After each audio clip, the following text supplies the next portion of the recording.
shifted toward Washington, particularly since this turning point that we saw in the 2016 election.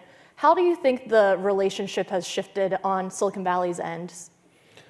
So I think folks in the Valley have both taken their responsibility towards general society more seriously, while they've also started to engage both more and less positively with Washington. I think there's a lot of ignoring of regulation, kind of a standard cybersecurity, something new. There's no interesting regulation going on. These old folks can't figure it out.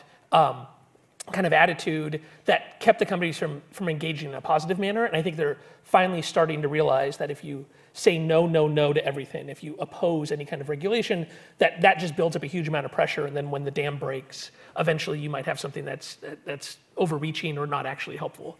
So I think there's been a little bit of that. What I'd like to see is then actual proposals, right? What we haven't seen out of the companies yet is them speaking with one voice on this is the kind of thing that we think would be both solve these specific problems and then also would not put the United States at a disadvantage, which for the most part, their natural thing is to say no. And I think it's a big change for their DC teams to get into saying yes, but.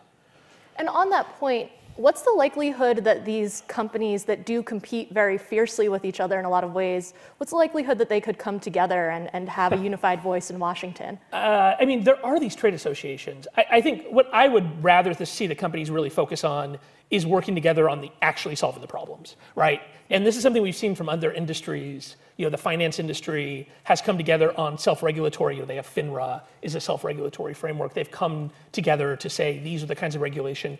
Morgan Stanley, people at Morgan Stanley and Goldman Sachs hate each other, right? It's not like they're best friends, but they understand that all their boats rise and sink at the same time. Instead, in the Valley, you still have a lot of kind of personality-driven conflict between these companies. And so I think as long as you've got CEOs at certain companies sniping at others in keynotes, and some of that kind of interpersonal stuff, it's unlikely for them to work well together, which is really unfortunate, right? Because I do think a lot of these issues, one of the biggest problems here is that unlike, say, the finance industry, the supranational context of these decisions is incredibly important, right? So like 90% of Facebook's users are not American.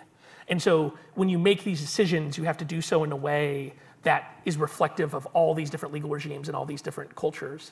And so if the companies work together on, this is how we're gonna work together on content moderation, this is how we're going to self-regulate on political ads, I think they'll be in a much better shape than trying to wait for 87 different laws in 87 different jurisdictions, many of which will probably not actually be that respectful of human rights and would end up putting the companies in a very difficult place if they ended up following all those local laws.